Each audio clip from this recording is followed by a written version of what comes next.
Welcome to Inside Data Centers, the podcast from RagingWire. We take a behind-the-scenes look at the home of the Internet and the people that work there. Inside Data Centers is brought to you by RagingWire. They run massive data centers in North America for big cloud companies and the Fortune 1000, and as part of NTT, is one of the largest data center companies in the world.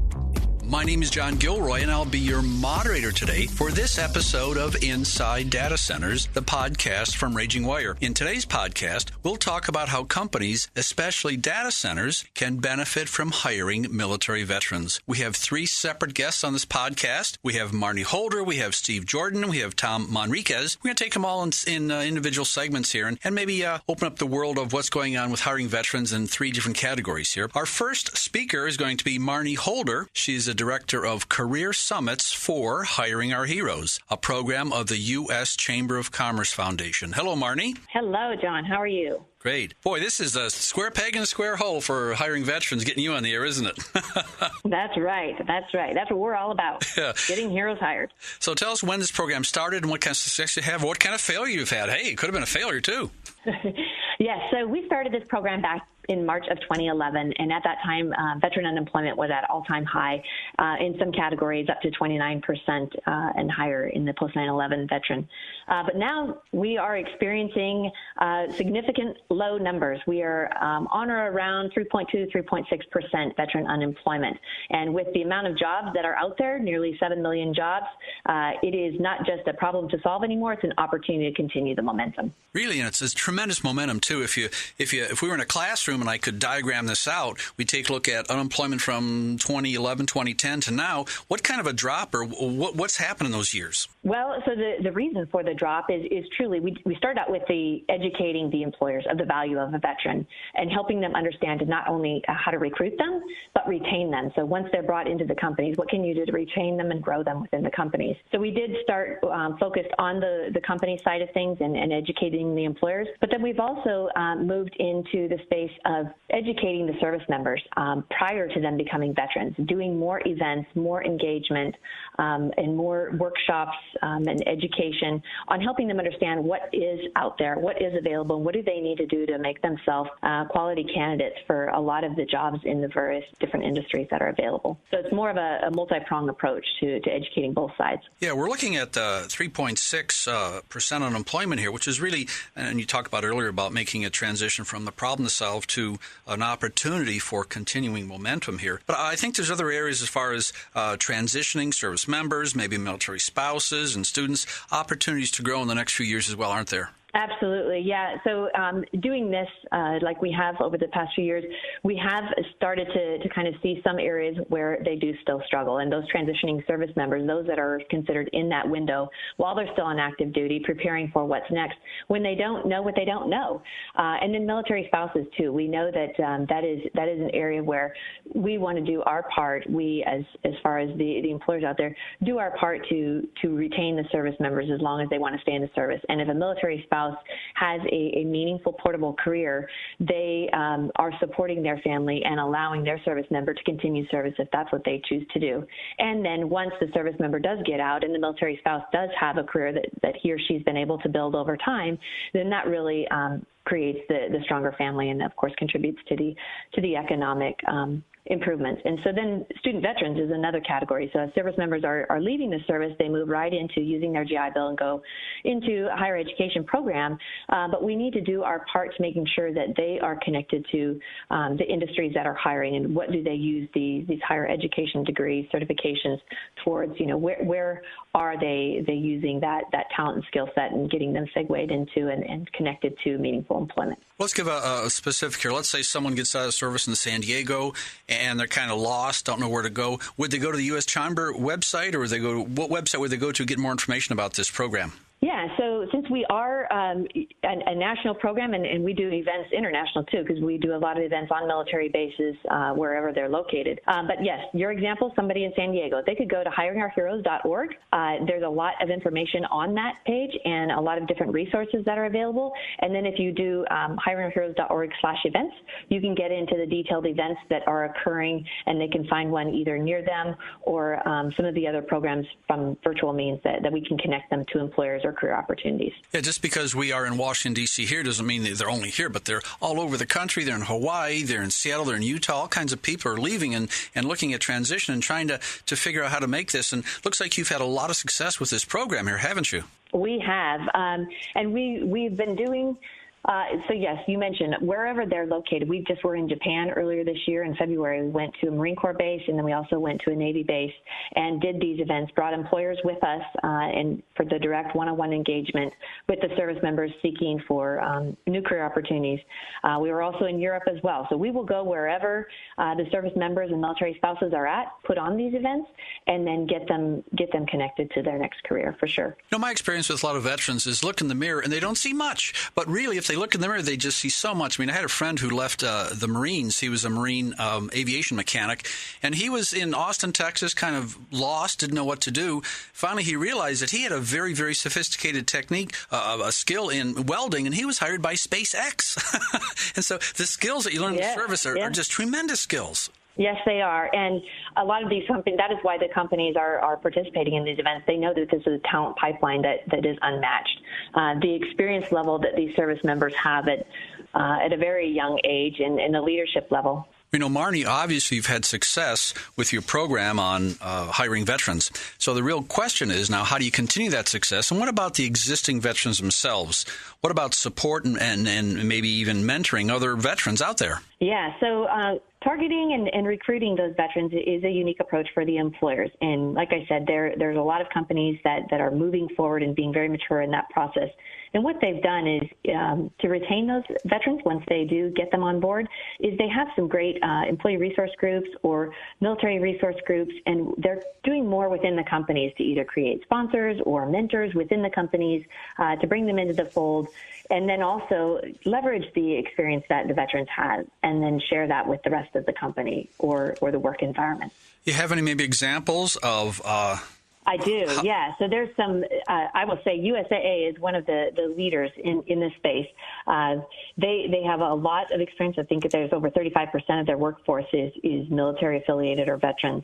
And so as they're bringing on this great talent pipeline and bringing them into the companies, they leverage that and within the companies, and they do they give the service members an opportunity to share their experiences and do things like a PT boot camp, so to speak. So it's giving exposure to those that might not have familiarity in the military, but give them a good kind of team-building event with those service members and veterans that are within the company. So that's just one example. But like I said, there are companies that do have a specific targeted military resource group for those veterans and military spouses that they have. Well, in the last few years, you've had a lot of success with, hiring our heroes. What about the next 4 or 5 years? What future do you see for your organization and for hiring veterans in general? Yeah, like I said at the beginning, we're not really focused on the problems to solve. We're really focused on the opportunity to keep the momentum going.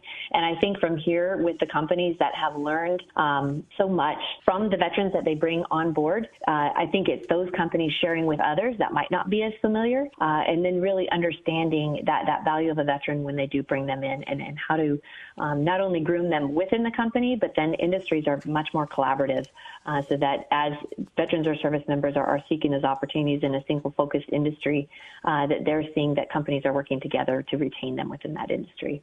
So I think there's a lot of opportunity in the future for military spouses as well.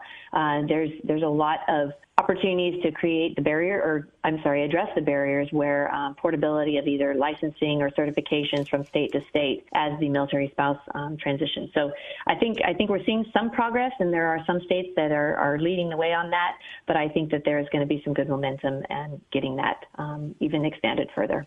Great. I'd like to thank our guest, Marnie Holder, Director of Career Summits for Hiring Our Heroes, a program of the U.S. Chamber of Commerce Foundation. It's time to introduce our second guest, Steve Jordan, the Executive Director of Veterans Employment Initiative at the Northern Virginia Technology Council. Steve, how are you?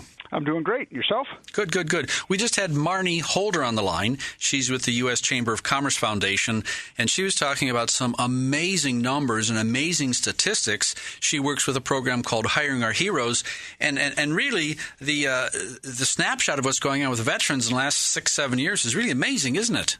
It is fantastic, and I would say, for Marnie and her organization, they have really led the way in a national sense of both shedding a spotlight on the challenge of transitioning from military engagement to civilian employment, and so it's really great to be paired with them today on this broadcast. Yeah, we talked about veterans from California and Utah and Alabama and all else. Now we're going to focus more here on the Northern Virginia area. So tell us about the Northern Virginia area. Maybe give us a snapshot of what's going on here with our veterans, please. Right. So if we take a look at kind of Washington, D.C., we'll call it the National Capital Region, from southern Maryland through D.C. on into Northern Virginia, and we kind of look at that as an entity, and if we, from the military perspective, that would be as far north as Fort Meade, as far south as Marine Corps Base Quantico. Of the 250,000 military transitions that occur every year nationally for all of the Department of Defense, about 8,000 to 10,000 occur in our region, and that's really a number that it doesn't slow down. If anything, we're a little bit of a growth region for increase in military and family members. So that 8,000 to 10,000 really just never goes away. That's really incredible. 10,000 people every year. Let's take a look at this person who's leaving the military there. Can we do a profile on kind of the characteristics of an individual who's leaving the military, and how does that differ from the general population here? Yeah, that's almost a loaded question, because depending on what service or what occupation within a service, there's going to be some core educational talent components, whether they're an aviator or a submariner in the Navy or an infantryman in the Marine Corps or Army or a surface warfare operator in the Coast Guard. But there's some key components that are common to the makeup of somebody in the military. So it's really they're termed soft skills or really just skills that are imbued upon us when we start our training. And if the military does anything at all, it trains you from day one almost right through to when you depart the service, whether that's after a 1 year or a one hitch at about 4 years, or take it all the way to a full retirement at 20 to 30 plus years. And really those skills are exactly what matches up with the kinds of talent set that our commercial businesses want, and that's the ability to be mission focused, the ability to communicate up and down a chain of command professionally, the ability to work in teams, the ability to be flexible with timelines, with supplies in austere conditions, and really to overcome obstacles. So there's many more, but that is as a general. You take those kinds of skill sets and they apply to really any business. And so a lot of what's kind of a mantra is that you hire for fit, and then you can teach the skills at that business. And so I think folks that have spent some time in the military are just a good fit for almost any industry. In fact, I am in the classroom at Georgetown, and I have 16 students this semester. I have 2 from the military. They've never missed a class. I mean, that goes without saying. They're early, and they're in the game. And so that's like right. A characteristic. How do you put that in your resume? Well, there lies the challenge. So for one, there's really 2 challenges, and that's for the military members to kind of tell their value story. How do you take those qualities that you've gained, particularly on the softer side of showing to work not only on time but early, appropriately dressed, you've done your research beforehand, but then at the same time, how do you educate the recruiter side, the talent acquisition side of companies to ask the right questions? A lot of times they'll go right in to someone's resume or their LinkedIn profile, and they want to look at the education, the degree and the work experience that translates to their industry. If we're talking data center professionals, they want to see data center work experience. So the challenge is that industry wants the military talent, and they need some help translating those both soft and hard skills so they can make the transition that makes sense. And that's what your organization really does. It can work with veterans and maybe assist them in selecting the right keywords that might attract them to their skill set. Is that right? That's exactly right. We have our own organic career site called ustechvets.org. It's created and run by Monster.com, who also owns military.com. So they have both a fantastic entry point that is job seeker-facing for those transitioning military members, veterans, and military spouses. And then on the back end, the job board, nobody does it better than Monster.com. So, and that's really that balance between providing a talent pipeline for the job seekers to come in and then matching them up with the talent acquisition professionals so that we can make a positive connection there and then assist either side in helping them tell their value story. And I'm a big believer in online education, online help, but I think you folks do much more than that. There's programs, events, there's mentorship programs. What's this concept called a VERG, V-E-R-G? What is that anyway? So an employee resource group, which most mid-level to up to enterprise-sized companies have just a network of a resource group or a place where like-minded employees can come together for a variety of reasons. It might be revolved around a social entity or an educational entity, or it could be aligned along a different race or religion or former occupation. So in the case of a VERG, that's a Veterans Employee Resource Group, and many times they're very inclusive. So it's beyond just the veteran, but anybody that connects to the military. It's how do you bring that group together? Because that really fills a need. Because in the military, you've worked together. You have like-minded interests. So how do you connect? How do you take a new hire, connect them to a VERG to make them feel welcome right at the front? But I think a VERG is even more strategic in that it's really about not just bringing the talent in, making them feel welcome, but it has an important retention component. So is the value that the job seeker found in that company, is it going to maintain itself, or is that person just going to be connected to their specific task and there they go to provide value to the company? It's how you bring together groups so that they get that sense of team and overall mission focus. So I think VERGs are extraordinarily critical and really are a best practice into not only just bringing in veteran talent, but retaining them as well. And I think that's the whole concept of a shared experience. And I think in the military, there are individual groups that have shared experience that really bonds them together. And I think if these people are starting jobs and they want to stay at the jobs for a while, they can bond with other people with that shared experience, and maybe they can help each other just stick with that job more than 6 or 8 months, stick with it for 1 or 2 years to really get their feet wet in that industry. Isn't that right? Oh, I think you've hit it right on the head, and that really there is a statistics, the date gauge ranges, but they say that a veteran will seek and be employed in 3 jobs within their first 5 years. So a VERG is a great way to overcome that. If there's not been a good match to a fit, if either the veteran or the employer is just trying to, if a company wants to just hire a vet and a veteran wants to take the first job that comes along, that's not particularly a great recipe for retention. And so what a VERG does is to try to overcome that. And as you said, with shared experiences, with mutual support, with maybe fulfilling a need to do some service work, because we as the veteran community, we've had a long period serving our country. So how can we continue that on the commercial and civilian side? And companies that are engaged in that lane, I think, really just do a great job in connecting not only to the veteran group, but their overall employee workforce.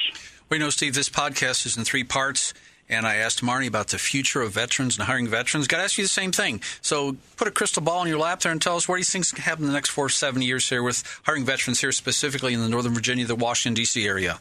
Well, I think, as I alluded to before, that 8,000 to 10,000 a year, and that's just for our region, that is really not going to stop. So there will always be a need to have a support structure for industries that see veterans and military spouses as a talent, for organizations like mine at the Technology Council or the U.S. Chamber of Commerce hiring our heroes to also have that support structure to bring these two groups together.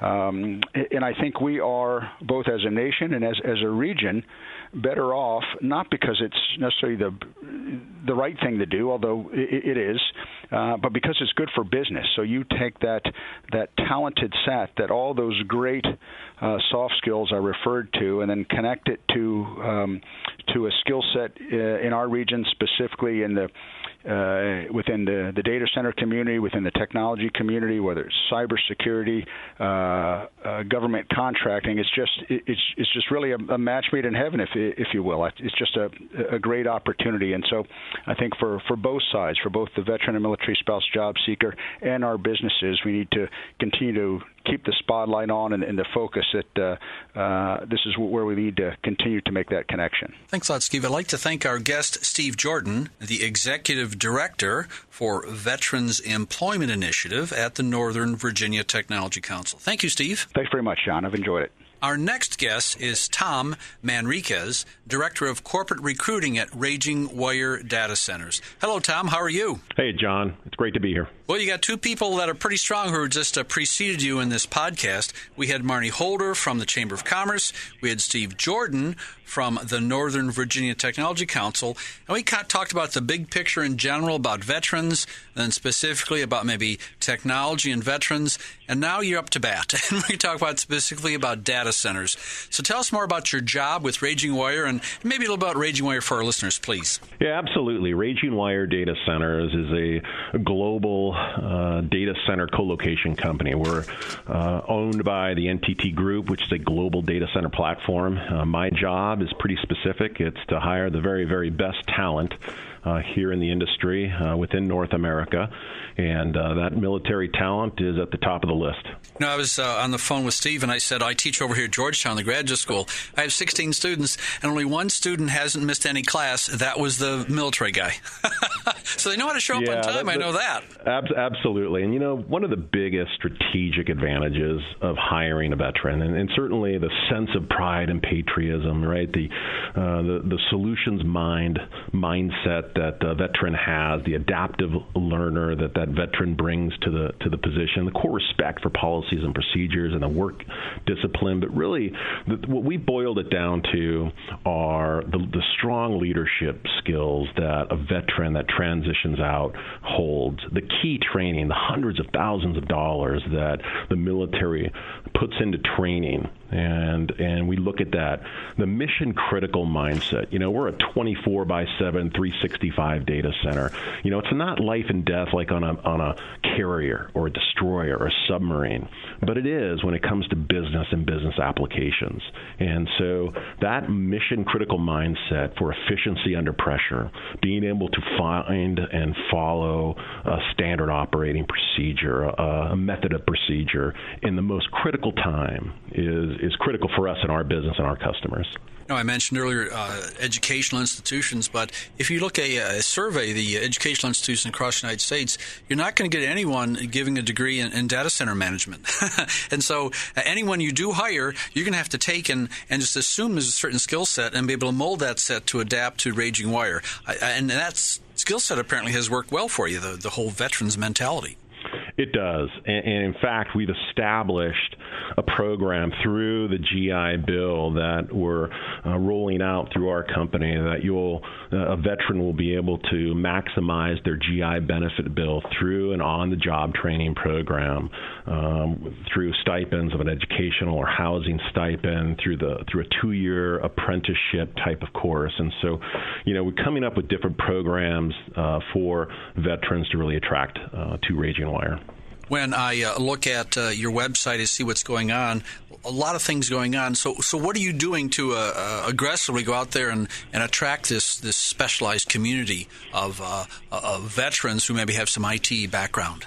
So we blend a very strong strategic approach with a tactical approach. Our strategic approach and our branding, our pipelining, and filling current and projected positions, really on a strategy side, boils down to a number of different areas. And yes, we work with the transitional assistant programs, and we do a lot of community outreach and presentations. But where we've seen a lot of success through social media, base events, expos, the Hiring Our Heroes program, partnering with Marnie and programs around the country. But social media, hosting live Facebook events, live webinar events where we'll train Navy personnel, let's say for an example, out of that branch of the military, a certain procedure or method of procedure that's in the data center, and teaching folks about the data center, that new industry or industry that they may not have looked at in the past. We'll have 20 to 40 folks that would be looking at transitioning out, and then learning about them as a person and what they're looking for as an employer. But then we'll track those attendees because each service person may have a different transition date. That person who's transitioning out might be transitioning out next month or next year, but they're interested. And so we'll do quite a bit in terms of tracking their transition dates, and we call that candidate mapping. We use our referral network of current employees for referrals. We'll engage with off-site career events that I've talked about, target events on the base itself, hold exclusive private events or dinners or presentations, teaching military transition folks to what the data center business is, how it can affect them, and how they can make a difference. It sounds like, RagingWire is a big enough organization that they've hired from a wide range of backgrounds, and it seems like the success that you've had has indicated that the recruiting from this community is very profitable for your organization. I think these people, every organization has certain reputations. What is this group called? The Navy Nukes? These are the people who've been under tons and tons of pressure underwater, and they're really well suited for a 24/7 environment like yours. Yeah, absolutely. There's a great stat out there. Marty can speak more to, but certainly 44% of veterans that transition directly out from active duty into their first post-military position, there's a 44% success rate. In year two, that actually goes up a little bit more, where it is to 61%. At RagingWire, we've really, I think, coined a success rate where within the first 2 years, we have a plan where folks are staying with RagingWire, and it's in close to high 70 percentile. And that mission critical mindset, the ability to adapt under pressure, really puts in that military veteran in a leadership capacity, highlights our business. And when we were speaking with Marnie, we were talking about retention rate, and it looks like you've got the magic formula for recruiting people and actually retaining that talent and actually getting a lot of benefit. And they're getting a lot of benefits from you as well. Yeah, the benefit's huge, right? So if RagingWire Data Centers has established affinity groups, employee resource groups, and these employee resource groups really open to the entire company. And it's anybody who is a veteran or not a veteran that can get together once a month, sometimes twice a month, and put together events and campaigns and programs. For an example would be when a protocol here in our employee resource group, when somebody is called up to active duty as a reservist, we have a protocol in place on what we'll do, right? We'll support their family, invite that family to company events, and keep supporting our veterans. And so being able to really have an employee group, affinity group, would be wonders for any organization. But for us, it's been very impactful in retention. Yeah, earlier when we had Steve and I talked about future shock and cultural shock going from a very structured environment like the military organization to a less structured organization. But still, I mean, there's a lot of structure in data centers. The data centers I've been into, there's a lot of checklists, and there's all kinds of structured processes that have to be implemented in that. So it's a close fit from what they've been used to in their military career, I would think. Very close fit and right on the mark, especially for the data center business with the standard operating procedures, the methods of procedures, and being able to follow a procedure. And again, it's not life and death, but it is to business and business applications. Some of our customers are at that hyperscale level, and if they were to see a negative impact in their business that's directed to the data center or to us, we're talking about seconds, if not minutes, for uptime. So having that mission critical mindset is absolutely critical. Now, what we do find on the employment side and some of the challenges of hiring veterans, or on the employer side, what we've seen with some of our counterparts or competitors in the industry is that trying to identify individual skill sets and mapping that understanding of what they did in the military and what they're going to do at that company. And for us, it's been a smooth transition. We've got protocols in place where when that transitioned a military veteran comes out, they'll interview with somebody who was a veteran, did their exact same job, knows what they did, and everything that goes in between. And so no longer do you have to think that, do they know what I did based on my resume? And the answer at RagingWire is yes. We know exactly what you did and how you're going to be an impact player. So for people who are just listening to this podcast, not familiar with RagingWire, you have 3 primary locations in the United States, in I think in California, and Texas, and Virginia here. And so I just want to look at where's the future heading for RagingWire? Where's the future heading for hiring veterans at RagingWire? Hiring veterans at RagingWire Data Centers will always be at the top of the list. 22% of our RagingWire employee makeup are veterans. 68% alone in one of our biggest groups, critical facilities, 68% of veterans. So almost 1 in 7 out of 10 people you'll interact with in our critical facilities team will be a veteran, which is astounding. Most enterprise companies are going to be 1 to 2% at best. So we will always have veteran hiring at the top of our list, not because it's, certainly because it's patriotic and it's the right thing to do, but everything else that we talked about, the leadership, the key training, the work ethic, the mission critical mindset. RagingWire is owned by the NTT Group family. It's a global data center platform. We were in 22 countries, and the opportunities and the data center business itself is limitless. I have a son who's got a lot of friends in the military, and dispersed all over the world, and a very, very high level of responsibility.